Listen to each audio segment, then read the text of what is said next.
ವಿದ್ಯಾರ್ಥಿಗಳೇ ವಿದ್ಯಾರ್ಥಿಗಳೇ 10ನೇ ತರಗತಿಯ NCERT CBSE ಪಠ್ಯಕ್ರಮಕ್ಕೆ ತಮಗೆಲ್ಲರಿಗೂ ಸ್ವಾಗತ. ಈ ಒಂದು 10ನೇ ತರಗತಿಯಲ್ಲಿ ವಿಜ್ಞಾನ ವಿಷಯದಲ್ಲಿ ಅಧ್ಯಾಯ ಜೀವಕ್ರಿಯೆಗಳಿಗೆ ಸಂಬಂಧಿಸಿದಂತೆ ನಾವು ಭಾಗ 7ರ ಬಗ್ಗೆ ನೋಡೋಣ. ಈಗಾಗಲೇ ನಾವು 6 ಭಾಗಗಳ ಬಗ್ಗೆ ಗಮನಿಸಿದ್ದೇವೆ. ಇದು 7ನೇ ಭಾಗ. ಈ ಒಂದು ಭಾಗದಲ್ಲಿ ಮಾನವನ ದೇಹದಲ್ಲಿ ನಡೆಯತಕ್ಕಂಥ ರಕ್ತ ಪರಿಚಲನಾ ಕ್ರಿಯೆಯ ಬಗ್ಗೆ ನಾವು ಅರಿತುಕೊಳ್ಳೋಣ. ವಿದ್ಯಾರ್ಥಿಗಳೇ, ನಾವು ಈ ಒಂದು ಭಾಗದಲ್ಲಿ ಮಾನವನ ಹೃದಯದ ರಚನೆಯ ಬಗ್ಗೆ ನಾವು ತಿಳಿದುಕೊಳ್ಳೋಣ. ಮಾನವನ ಹೃದಯವು ಸ್ನಾಯುಗಳಿಂದಾದ ಜೋಡು ಪೊರೆಯ ಮತ್ತು ಶಂಕುವಿನಾಕಾರದ ರಚನೆಯಾಗಿದ್ದು ರಕ್ತವನ್ನು ಪಂಪು ಮಾಡುವ ಒಂದು ಪ್ರಮುಖವಾದ ಅಂಗವಾಗಿದೆ. ನೋಡಿ, ನಮ್ಮ ಮಾನವನ ಹೃದಯ ಏನಾಗಿದೆ? ಶಂಕುವಿನಾಕಾರದಲ್ಲಿರುವ ಜೋಡು ಪೊರೆಯನ್ನು, ಇದರ ಸುತ್ತಲೂ ಒಂದು ಜೋಡು ಪೊರೆ ಆವರಿಸಿರುತ್ತದೆ. ಜೋಡು ಪೊರೆಯನ್ನು ಹೊಂದಿರುವ ಮತ್ತು ಸ್ನಾಯುಗಳಿಂದ, ಹೃದಯದ ಸ್ನಾಯುಗಳು ಎಂಬ ವಿಶೇಷವಾದ ಸ್ನಾಯುಗಳಿಂದ ರಚಿತವಾಗಿರುವ ರಕ್ತವನ್ನು ನಮ್ಮ ದೇಹದ ಎಲ್ಲಾ ಭಾಗಗಳಿಗೆ ಪಂಪು ಮಾಡಲಿರ್ತಕ್ಕಂಥ ಒಂದು ಅಂಗವಾಗಿದೆ.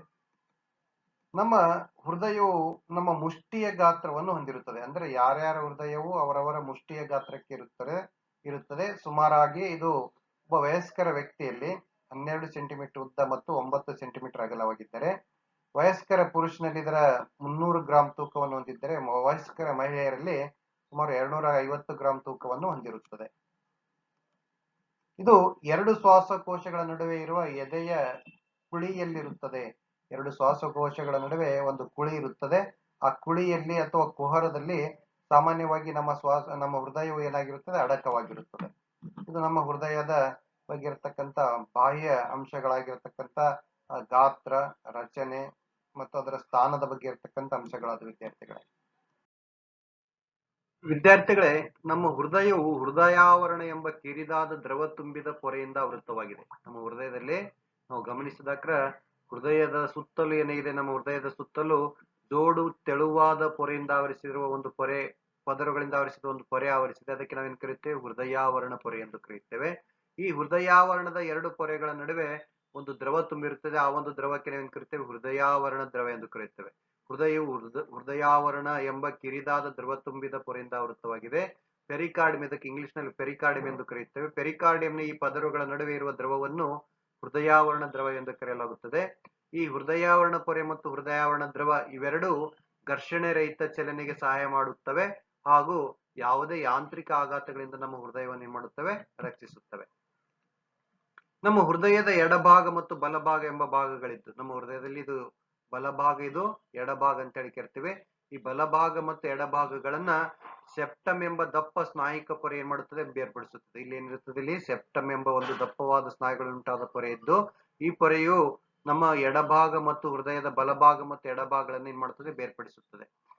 ಆಮ್ಲಜನಕ ರಹಿತ ಮತ್ತು ಆಮ್ಲಜನಕ ಸಹಿತ ರಕ್ತಗಳ ಮಿಶ್ರಣವಾಗುವುದನ್ನು ತಡೆಯಲು ಹೃದಯವು ಕೋಣೆಗಳನ್ನು ಹೊಂದಿದೆ. ನಮ್ಮ ಹೃದಯದಲ್ಲಿ ಆಮ್ಲಜನಕ ಸಹಿತ ರಕ್ತ ಮತ್ತು ಆಮ್ಲಜನಕ ರಹಿತ ರಕ್ತಗಳು ಪರಸ್ಪರ ಒಂದೆರಡನ್ನೊಂದು ಬೆರೆಯುವುದನ್ನು ತಡೆಗಟ್ಟಲು ನಮ್ಮ ಹೃದಯದಲ್ಲಿ ಏನಿವೆ? ಕೋಣೆಗಳಿವೆ. ಮಾನವನ ಹೃದಯದಲ್ಲಿ ಮುಖ್ಯವಾಗಿ 4 ಕೋಣೆಗಳಿವೆ.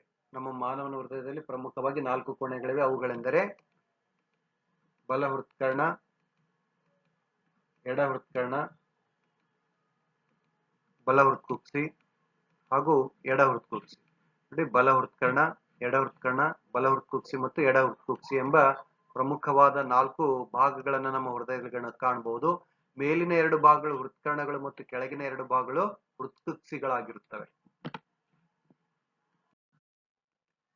ವಿದ್ಯಾರ್ಥಿಗಳೇ, ಹೃದಯದ ರಚನೆ ನಾವು ಗಮನಿಸುತ್ತಾ ಹೋದರೆ ಮೇಲಿನ 2 ಕೋಣೆಗಳು ಚಿಕ್ಕದಾಗಿದ್ದು, ಹೃದಯದ ಮೇಲಿನ 2 ಕೋಣೆಗಳನ್ನು ನಾವು ಗಮನಿಸಿದರೆ 2 ಕೋಣೆಗಳು ಏನಾಗಿವೆ? ಚಿಕ್ಕದಾಗಿವೆ. ಬಲ ಹೃತ್ಕರ್ಣ ಮತ್ತು ಎಡ ಹೃತ್ಕರ್ಣಗಳು ಚಿಕ್ಕದಾಗಿದ್ದು ತೆಳುವಾದ ಭಿತ್ತಿಯನ್ನು ಹೊಂದಿವೆ. ಇವುಗಳಲ್ಲಿ ಗಮನಿಸಬಹುದು, ಇವುಗಳ ಭಿತ್ತಿ ಏನಾಗಿರುತ್ತದೆ? ಸಾಮಾನ್ಯವಾಗಿ ತೆಳುವಾಗಿರುತ್ತದೆ. ಅವುಗಳನ್ನು ನಾವೇನೇನು ಕರೆಯುತ್ತೇವೆ? ಹೃತ್ಕರ್ಣಗಳು ಎಂದು ಕರೆಯುತ್ತೇವೆ. ನೆನ್ಪಿಟ್ಕೊಳ್ಳಿ, ಮೇಲಿನ 2 ಕೋಣೆಗಳು ಚಿಕ್ಕದಾಗಿದ್ದು ತೆಳುವಾದ ಭಿತ್ತಿಯನ್ನು ಹೊಂದಿದ್ದು ಅವುಗಳನ್ನು ಹೃತ್ಕರ್ಣಗಳು ಎಂದು ಕರೆಯುತ್ತೇವೆ. ನಾವು ಮೇಲಿನ 2 ಕೋಣೆಗಳು ಏನಾಗಿವೆ? ಹೃತ್ಕರ್ಣಗಳಾಗಿವೆ. ಅದೇ ರೀತಿ ಕೆಳಗಿನ 2 ಕೋಣೆಗಳು ಅಥವಾ ಕೆಳಗಿನ 2 ಕೋಣೆಗಳು ದಪ್ಪವಾದ ದೊಡ್ಡದಾದ ಗಾತ್ರದಲ್ಲಿ ಏನಾಗಿರುತ್ತವೆ? ದೊಡ್ಡದಾಗಿರುತ್ತವೆ ಮತ್ತು ದಪ್ಪವಾದ ಭಿತ್ತಿಯನ್ನು ಹೊಂದಿದ್ದು ಅವುಗಳನ್ನು ನಾವು ಹೃತ್ಕುಕ್ಷಿಗಳು ಎಂದು ಕರೆಯುತ್ತೇವೆ. ಕೆಳಗಿನ 2 ಕೋಣೆಗಳೇನಾಗಿವೆ? ದಪ್ಪವಾದ ಗೋಡೆಗಳನ್ನು ಅಥವಾ ಭಿತ್ತಿಯನ್ನು ಹೊಂದಿವೆ ಮತ್ತು ಗಾತ್ರದಲ್ಲಿ ಹೃತ್ಕರ್ಣಗಳಿಗಿಂತ ದೊಡ್ಡದಾಗಿವೆ. ಅವುಗಳನ್ನು ನಾವು ಏನು ಕರೆಯುತ್ತೇವೆ? ಹೃತ್ಕುಕ್ಷಿಗಳು ಎಂದು ಕರೆಯುತ್ತೇವೆ. ಬಲ ಹೃತ್ಕರ್ಣವು ತ್ರಿದಳ ಕವಾಟದಿಂದ ರಕ್ಷಿಸಲ್ಪಟ್ಟ ಒಂದು ಮಾರ್ಗದ ಮೂಲಕ ಬಲ ಹೃತ್ಕುಕ್ಷಿಯಲ್ಲಿ ತೆಗೆದುಕೊಳ್ಳುತ್ತದೆ. ಈ ಬಲ ಹೃತ್ಕರ್ಣ ಇದೆಯಲ್ಲ, ಇದು ಬಲ ಹೃತ್ಕುಕ್ಷಿಗೆ ತ್ರಿದಳ ಕವಾಟ ಎಂಬ ಒಂದು ಮಾರ್ಗದ ಮೂಲಕ ಏನ್ ಮಾಡುತ್ತದೆ, ತೆರೆದುಕೊಳ್ಳುತ್ತದೆ. ಅದೇ ರೀತಿ ಎಡ ಹೃತ್ಕರ್ಣವು, ಈ ನಮ್ಮ ಎಡ ಹೃತ್ಕರ್ಣವು ಎಡ ಹೃತ್ಕುಕ್ಷಿಗೆ ದ್ವಿದಳ ಕವಾಟ, ಇಲ್ಲಿ ಕಾಣ್ತೇವೆ ನಾವು ತ್ರಿದಳ ಕವಾಟ, ಇದು ಇಲ್ಲಿ ಕಂಡು ಬರ್ತಕ್ಕಂಥದ್ದು ದ್ವಿದಳ ಕವಾಟ. ಈ ದ್ವಿದಳ ಕವಾಟದ ಮೂಲಕ ಎಡ ಹೃತ್ಕರ್ಣವು ಎಡ ಹೃತ್ಕುಕ್ಷಿಗೆ ಏನ್ ಮಾಡುತ್ತದೆ, ತೆರೆದುಕೊಳ್ಳುತ್ತದೆ. ಆದ್ದರಿಂದ ಎಡ ಹೃತ್ಕರ್ಣವು ದ್ವಿದಳ ಕವಾಟದಿಂದ ರಕ್ಷಿಸಲ್ಪಟ್ಟ ಒಂದು ಮಾರ್ಗದ ಮೂಲಕ ಎಡ ಹೃತ್ಕುಕ್ಷಿಯಲ್ಲಿ ತೆಗೆದುಕೊಳ್ಳುತ್ತದೆ. ಇನ್ನು ಹೃದಯದ ಕವಾಟಗಳು, ಈ ತ್ರಿದಳ ಕವಾಟ, ಟ್ರೈಕಸ್ಪಿಡ್ ವಾಲ್ವ್ ಅಂದ್ರೆ ತ್ರಿದಳ ಕವಾಟ, ಬೈಕಸ್ಪಿಡ್ ವಾಲ್ವ್ ಅಂದ್ರೆ ದ್ವಿದಳ ಕವಾಟ. ಈ ಕವಾಟಗಳು ಏನ್ ಮಾಡುತ್ತವೆ, ನಮ್ಮ ಹೃದಯದಲ್ಲಿ ರಕ್ತವನ್ನು ಹಿಂದಕ್ಕೆ ಹರಿಯುವುದನ್ನು ತಡೆಗಟ್ಟುವ ಅಥವಾ ಹಿಂದಕ್ಕೆ ಹರಿಯದಂತೆ ತಡೆಗಟ್ಟುತ್ತವೆ.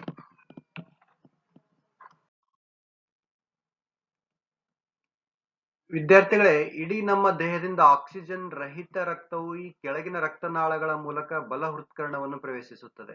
ಮೊದಲು ಆಕ್ಸಿಜನ್ ರಹಿತ ರಕ್ತವೆಂದರೆ ತಿಳಿದುಕೊಳ್ಳೋಣ. ನಮ್ಮ ದೇಹದ ಕೋಶೀಯ ಉಸಿರಾಟದಲ್ಲಿ ಶಕ್ತಿ ಬಿಡುಗಡೆಯಾಗುವ ಒಂದು ಪ್ರಕ್ರಿಯೆಯಲ್ಲಿ ಕಾರ್ಬನ್ ಡೈಆಕ್ಸೈಡ್ ಬಿಡುಗಡೆ ಆಗುತ್ತದೆ. ಅಂತ ಕಾರ್ಬನ್ ಡೈಆಕ್ಸೈಡ್ ಯುಕ್ತ ರಕ್ತಕ್ಕೆ ನಾವು ಸಾಮಾನ್ಯವಾಗಿ ಏನ್ ಕರಿತೇವೆ, ಆಕ್ಸಿಜನ್ ರಹಿತ ರಕ್ತ ಎಂದು ಕರೀತೇವೆ. ಇಡೀ ನಮ್ಮ ದೇಹದಿಂದ ಆಕ್ಸಿಜನ್ ರಹಿತ ರಕ್ತವು ಈ ಕೆಳಗಿನ ರಕ್ತನಾಳಗಳ ಮೂಲಕ ಬಲ ಹೃತ್ಕರ್ಣವನ್ನು ಪ್ರವೇಶಿಸುತ್ತದೆ. ಇದು ಬಲ ಹೃತ್ಕರ್ಣ. ಈ ಬಲ ಹೃತ್ಕರ್ಣಕ್ಕೆ ಉಚ್ಚ ಅಪಧಮನಿ, ನೀಚ ಅಪಧಮನಿ, ಉಚ್ಚ ಅಭಿಧಮನಿ ಮತ್ತು ನೀಚ ಅಭಿಧಮನಿಗಳ ಮೂಲಕ ನಮ್ಮ ಹೃದಯದ ಈ ಒಂದು ಬಲ ಹೃತ್ಕರ್ಣಕ್ಕೆ ಏನ್ ಮಾಡುತ್ತದೆ, ದೇಹದ ವಿವಿಧ ಭಾಗಗಳಿಂದ ರಕ್ತವು ತರಲ್ಪಡುತ್ತದೆ ಅಥವಾ ಪ್ರವೇಶಿಸುತ್ತದೆ. ನೋಡೋಣ. ಮೊದಲನೇದಾಗಿ ಉಚ್ಚ ಅಭಿಧಮನಿ, ಇದು ಉಚ್ಚ ಅಭಿಧಮನಿ ಎಂದು ಕರೆಯುತ್ತೇವೆ. ನಮ್ಮ ಹೃದಯದ ಮೇಲ್ಭಾಗದಿಂದ ಅಥವಾ ದೇಹದ ಮೇಲ್ಭಾಗದಲ್ಲಿರುವ ಭಾಗಗಳಿಂದ ಆಕ್ಸಿಜನ್ ರಹಿತ ರಕ್ತವು ನಮ್ಮ ಹೃದಯದ ಬಲ ಹೃತ್ಕರ್ಣಕ್ಕೆ ತರಲ್ಪಡುತ್ತದೆ. ಅದೇ ರೀತಿ ನೀಚ ಅಭಿಧಮನಿಯ ಮೂಲಕ ನಮ್ಮ ಹೃದಯದ ಬಲ ಹೃತ್ಕರ್ಣಕ್ಕೆ ಸಾಮಾನ್ಯವಾಗಿ ಏನ್ ಮಾಡುತ್ತದೆ, ನಮ್ಮ ಹೃದಯದ ಕೆಳಭಾಗಗಳಿಂದ ಆಕ್ಸಿಜನ್ ರಹಿತ ರಕ್ತವು ತರಲ್ಪಡುತ್ತದೆ. ಈ ಎರಡು ರಕ್ತನಾಳಗಳು ನಮ್ಮ ಹೃದಯಕ್ಕೆ ಆಕ್ಸಿಜನ್ ರಹಿತ ರಕ್ತವನ್ನು ತರುವಲ್ಲಿ ಸಹಾಯಕಾರಿಯಾಗುತ್ತವೆ ಮತ್ತು ತಂದಿರ್ತಕ್ಕಂಥ ರಕ್ತವನ್ನ ನಮ್ಮ ಹೃದಯದ ಕೋಣೆಯಾಗಿರ್ತಕ್ಕಂಥ ಬಲ ಹೃತ್ಕರ್ಣಕ್ಕೆ ತಂದು ಸುರಿಯುತ್ತವೆ.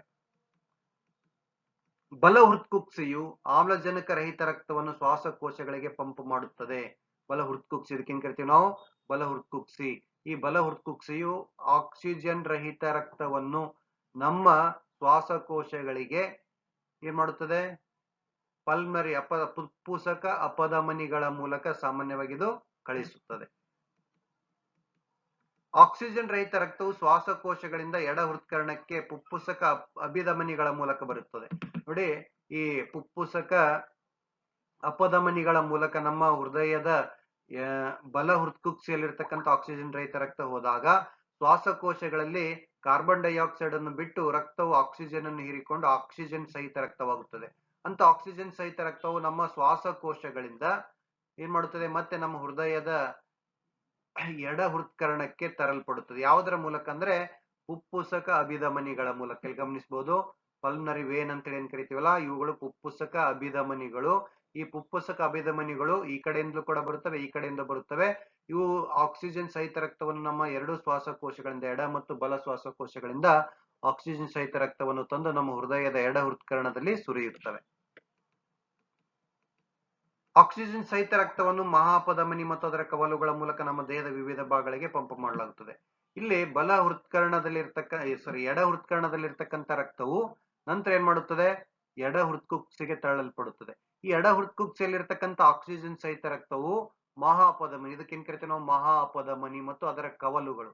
ಈ ಮಹಾಪಧಮನಿ ಮತ್ತು ಅದರ ಕವಲುಗಳ ಮೂಲಕ ಈ ಎಡ ಹೃತ್ಕುಕ್ಷಿಯಲ್ಲಿರ್ತಕ್ಕಂಥ ಆಕ್ಸಿಜನ್ ಸಹಿತ ರಕ್ತವು ನಮ್ಮ ದೇಹದ ಎಲ್ಲಾ ಭಾಗಗಳಿಗೆ ಸಾಗಾಣಿಕೆಯಾಗುತ್ತದೆ. ವಿದ್ಯಾರ್ಥಿಗಳೇ, ನಾವು ಮಾನವನ ಹೃದಯದ ರಚನೆಯನ್ನು ತಿಳಿದುಕೊಂಡ ನಂತರ ಈಗ ಮಾನವನ ಹೃದಯದ ಕಾರ್ಯವಿಧಾನ ಹೇಗಿದೆ ಅನ್ನೋದ್ರ ಬಗ್ಗೆ ಅರಿತುಕೊಳ್ಳೋಣ. ಮೊದಲನೇದಾಗಿ ನಮ್ಮ ಶ್ವಾಸಕೋಶಗಳನ್ನು ಹೊರತುಪಡಿಸಿ ದೇಹದ ಎಲ್ಲಾ ಭಾಗಗಳಿಂದ ಆಕ್ಸಿಜನ್ ರಹಿತ ರಕ್ತವನ್ನು ಬಲ ಹೃತ್ಕರ್ಣವು ಪಡೆಯುತ್ತದೆ. ನಮ್ಮ ಬಲ ಹೃತ್ಕರ್ಣ ಇದೆಯಲ್ಲ, ಈ ಬಲ ಹೃತ್ಕರ್ಣವು ನಮ್ಮ ದೇಹದ ಎಲ್ಲಾ ಭಾಗಗಳಿಂದ ಆಕ್ಸಿಜನ್ ರಹಿತ ರಕ್ತವನ್ನು ಉಚ್ಚ ಅಭಿಧಮನಿ ಮತ್ತು ನೀಚ ಅಭಿಧಮನಿಗಳ ಮೂಲಕ ಸ್ವೀಕರಿಸುತ್ತದೆ ಅಥವಾ ಪಡೆಯುತ್ತದೆ. ಈ ಬಲ ಹೃತ್ಕರ್ಣವು ಸಂಕುಚಿಸಿದಾಗ ಇಲ್ಲಿರುವ ಆಕ್ಸಿಜನ್ ರಹಿತ ರಕ್ತವು ತ್ರಿದಳ ಕವಾಟದ ಮೂಲಕ ಬಲ ಹೃತ್ಕುಕ್ಷಿಯನ್ನು ತಲುಪುತ್ತದೆ. ಅದಕ್ಕಾಗಿ ಬಲ ಹೃತ್ಕರ್ಣದಿಂದ ರಕ್ತವು ಬಲ ಹೃತ್ಕುಕ್ಷಿಗೆ ತ್ರಿದಳ ಕವಾಟಗಳ ಮೂಲಕ ಪಂಪ್ ಮಾಡಲಾಗುತ್ತದೆ. ನಂತರ ಬಲ ಹೃತ್ಕುಕ್ಷಿಯು ಈ ಬಲ ಹೃತ್ಕುಕ್ಷಿಯಲ್ಲಿರ್ತಕ್ಕಂಥ ಆಕ್ಸಿಜನ್ ರಹಿತ ರಕ್ತವು ಶ್ವಾಸಕೋಶಗಳಿಗೆ ಪುಪ್ಪುಸಕ ಅಪಧಮನಿಗಳ ಮೂಲಕ ಪಂಪ್ ಮಾಡಲಾಗುತ್ತದೆ. ನೋಡಿ, ಇಲ್ಲಿ ಪುಪ್ಪುಸಕ ಅಪಧಮನಿಗಳಂತೇಳಿ ಇರುತ್ತವೆ, ಎರಡಿರುತ್ತವೆ. ಒಂದು ಎಡಭಾಗದ ಶ್ವಾಸಕೋಶಕ್ಕೆ ಮತ್ತು ಇನ್ನೊಂದು ಬಲಭಾಗದ ಶ್ವಾಸಕೋಶಕ್ಕೆ ಹೋಗುವ ಪುಪ್ಪುಸಕ ಅಪಧಮನಿಗಳ ಮೂಲಕ ಈ ನಮ್ಮ ಬಲ ಹೃತ್ಕುಕ್ಷಿಯಲ್ಲಿರ್ತಕ್ಕಂಥ ಆಕ್ಸಿಜನ್ ರಹಿತ ರಕ್ತವು ಶ್ವಾಸಕೋಶಗಳಿಗೆ ಪಂಪ್ ಮಾಡಲಾಗುತ್ತದೆ. ಎಡ ಹೃತ್ಕರ್ಣವು ನಮ್ಮ ಎಡ ಹೃತ್ಕರ್ಣ, ಈ ಎಡ ಹೃತ್ಕರ್ಣ ಏನ್ ಮಾಡುತ್ತದೆ, ಶ್ವಾಸಕೋಶಗಳಲ್ಲಿ ರಕ್ತದಿಂದ ಅನಿಲಗಳ ವಿನಿಮಯ ಆದ ನಂತರ ಪುಪ್ಪುಸಕ ಅಭಿಧಮನಿಗಳು ಅಂತ ಹೇಳಿರುತ್ತವೆ, ಎಡಭಾಗದಲ್ಲಿ ಮತ್ತು ಬಲಭಾಗದಲ್ಲಿ ಎರಡು ಕಡೆ ಇರುತ್ತವೆ. ಈ ಪುಪ್ಪುಸಕ ಅಭಿಧಮನಿಗಳ ಮೂಲಕ ಆಕ್ಸಿಜನ್ ಸಹಿತ ರಕ್ತವನ್ನು ನಮ್ಮ ಎಡ ಹೃತ್ಕರ್ಣಕ್ಕೆ ತರಲ್ಪಡುತ್ತದೆ. ಈ ರಕ್ತವು ಎಡ ಹೃತ್ಕರ್ಣದಿಂದ ಎಡ ಹೃತ್ಕುಕ್ಷಿಗೆ ಪಂಪ್ ಮಾಡಲಾಗುತ್ತದೆ. ಎಡ ಹೃತ್ಕರ್ಣದಲ್ಲಿ ಇರತಕ್ಕಂತ ಈ ಆಕ್ಸಿಜನ್ ಸಹಿತ ರಕ್ತವು ಎಡ ಹೃತ್ಕರ್ಣವು ಸಂಕುಚಿಸಿದಾಗ ಇಲ್ಲಿರುವ ಆಕ್ಸಿಜನ್ ಸಹಿತ ರಕ್ತವು ದ್ವಿದಳ ಕವಾಟಗಳ ಮೂಲಕ ಎಡ ಹೃತ್ಕುಕ್ಷಿಗೆ ತರಲ್ಪಡುತ್ತದೆ. ಈ ಎಡ ಹೃತ್ಕುಕ್ಷಿ ಸಂಕುಚಿಸಿದಾಗ ಇದರಲ್ಲಿರ್ತಕ್ಕಂಥ ರಕ್ತವು ಮಹಾ ಅಪಧಮನಿ, ಇಲ್ಲಿ ಕಾಣುತ್ತದಲ್ಲ ಮಹಾ ಅಪಧಮನಿ ಮತ್ತು ಅದರ ಕವಲುಗಳ ಮೂಲಕ ನಮ್ಮ ದೇಹದ ಎಲ್ಲಾ ಭಾಗಗಳಿಗೆ ಆಕ್ಸಿಜನ್ ಸಹಿತ ರಕ್ತವು ಸಾಗಿಸಲ್ಪಡುತ್ತದೆ. ಹೀಗೆ ನಮ್ಮ ಹೃದಯವು ಈ ಸಂಕುಚನ ಮತ್ತು ವಿಕಸನ ಕ್ರಿಯೆಗಳ ಮೂಲಕ ಆಕ್ಸಿಜನ್ ಸಹಿತ ಮತ್ತು ಆಕ್ಸಿಜನ್ ರಹಿತ ರಕ್ತಗಳನ್ನು ನಮ್ಮ ದೇಹದ ವಿವಿಧ ಭಾಗಗಳಿಗೆ ಸರಬರಾಜು ಮಾಡುತ್ತವೆ ಮತ್ತು ದೇಹದ ವಿವಿಧ ಭಾಗಗಳಿಂದ ಆಕ್ಸಿಜನ್ ರಹಿತ ರಕ್ತವನ್ನು ಸ್ವೀಕರಿಸುತ್ತದೆ.